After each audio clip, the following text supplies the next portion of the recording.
도교는 중국에서 만들어진 종교로 신선 사상을 바탕으로 늙지 않고 영원히 사는 불로장생, 그리고 현실에서의 복을 추구하는 특징을 가지고 있습니다. 그냥 이 한 세상 즐겁고 편하게 살아보자 라는 사상이죠.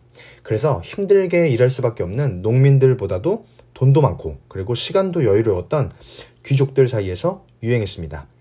삼국시대 사람들이 도교를 믿었다는 것을 알 수 있는 모습들이 지금까지도 좀 남아있는데, 먼저 고구려 귀족들의 무덤을 보면 벽화가 그려져 있는 것을 알 수 있어요. 이 그림을 자세히 보면 4가지의 동물이 보이는데 이게 동서남북을 지키는 도교의 수호신입니다. 여러분들도 친숙할 텐데 청룡, 백호, 주작, 현무, 이렇게 4마리의 신성한 수호신들이 있습니다.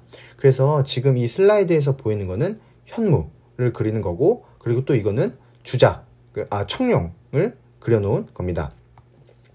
또 백제에서 만든 벽돌 중에서 자연의 모습을 벽돌에 새긴 산수무늬 벽돌도 도교의 영향을 받았다고 할 수 있고, 백제의 대표적인 유물 백제금동 대학로는 용이 연꽃을 바치고, 그리고 연꽃 위에 여러 개의 산 봉우리가 있고 맨 위에 봉황이 앉아있는 형태로 도교에서 중요하게 생각하는 여러 특징이 표현된 그러한 문화재입니다. 이렇게 삼국시대의 도교에 대해서 알아봤고, 이제 오늘의 마지막 주제, 유학과 삼국시대의 역사책에 대해서 알아보도록 합시다.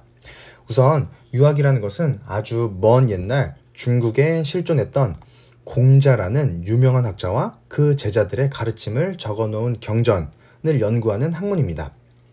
중국에서는 이미 유학이 국가가 지정한 공식 학문이 되어 있었고, 유학책들은 모두 다 한자로 쓰여져 있었기 때문에 한자가 삼국으로 전래되면서 자연스럽게 유학도 같이 들어오게 됩니다. 이 유학은 지금까지도 우리 사회에 깊숙이 남아있는데, 아주 간단하게 얘기해보면 부모님에 대한 효도, 그리고 국가에 대한 충성, 이런 것들이 다 유교에서 강조하는 가치들이었어요. 삼국시대에도 유학은 국가, 즉 왕에 대한 충성을 굉장히 강조했기 때문에 삼국의 왕들 모두 유학을 장려했습니다. 고구려에서는 소수리망 때 수도에 지금의 대학교라고 할 수 있는 태학을 세워서 학생들에게 유학을 가르쳤고, 지방에도 경당이라는 지방학교를 세워서 유학과 무술을 가르쳤습니다. 백제에서는 유학의 5가지 경전인 오경에 능숙한 사람들을 뽑아서 오경박사라고 하고 이들에게 유학을 가르치도록 하였습니다. 신라에서도 학생들이 유학을 가르쳤다는 것을 보여주는 사료가 임신서기석이라는 비석에 나와 있습니다. 이 비석에는 신라시대 학생 2명이 나라에 위기가 발생하면 충성을 다하여 지켜낼 것이고, 여러 유교 경전을 공부할 것을 맹세하는 내용이 담겨 있어 신라에서도 유학 공부가 활발했다는 것을 알 수 있습니다.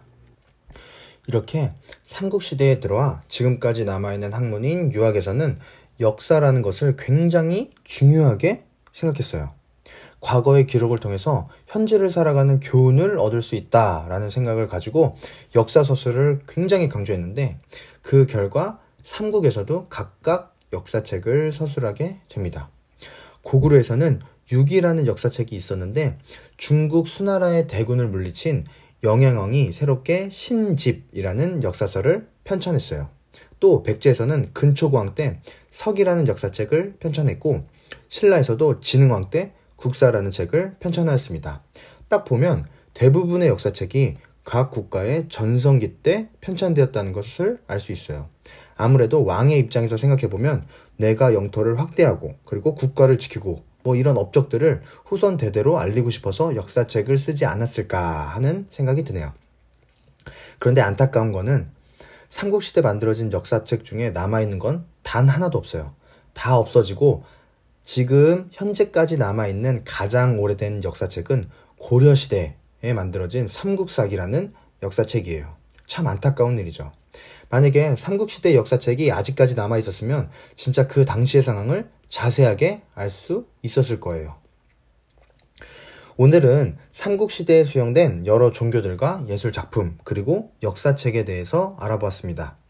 용어가 생소해서 그렇지 알고 보면 다 여러분들의 삶 주변에서 찾을 수 있는 것들이기 때문에 그렇게 어렵다고 느끼지 않아도 될 것 같아요.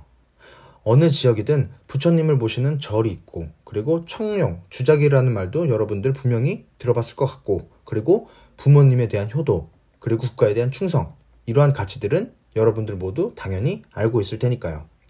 그럼 오늘은 여기까지 하고 다음 시간에는 삼국시대 문화 두 번째, 삼국시대의 무덤과 대외 교류에 대해서 알아보도록 하겠습니다.